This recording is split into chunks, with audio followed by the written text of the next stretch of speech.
செய்தி. வணக்கம். விவி செய்திகளுக்காக ஊர் செய்திகள் வாசிப்பது ஸ்பர்ணா. ராணிப்பேட்டை மாவட்டம் ஷோலிங்கர் நகராட்சிக்கு உட்பட்ட 24, 25 வார்டு பொதுமக்களுக்கு பயன்படும் வகையில் உங்களுடன் ஸ்டாலின் திட்ட முகாம் நகராட்சி ஆணையர் நந்தினி தலைமையில் நடைபெற்றது. நகராட்சி கவுன்சிலர்கள் அருணாதி, தீபா அரசி ஆகியோர் முன்னிலை வகித்தனர். இந்த நிகழ்ச்சிக்கு சிறப்பு அழைப்பாளர்களாக சட்டமன்ற உறுப்பினர் AM முனிரத்தினம், நகராட்சி தலைவர் தமிழ்ச்செல்வி ஆகியோர் பங்கேற்று குத்துவிளக்கேற்றி வைத்து முகாமை துவக்கி வைத்தனர். பின்னர் கர்ப்பிணி பெண்களுக்கு ஊட்டச்சத்து பெட்டகம், 10 லட்சம் மதிப்புள்ள 2 மருத்துவ காப்பீடு அட்டைகள் வழங்கினார்கள்.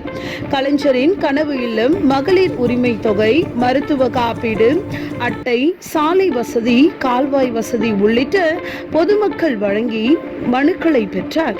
அப்பொழுது நகராட்சி சுகாதார ஆய்வாளர் தேவி, பாலா, நகராட்சி பணி மேற்பார்வையாளர் ஆனந்தன், கிராம நிர்வாக அலுவலர் கணேஷ் மற்றும் அனைத்து துறை அலுவலர்கள் கலந்து கொண்டனர்.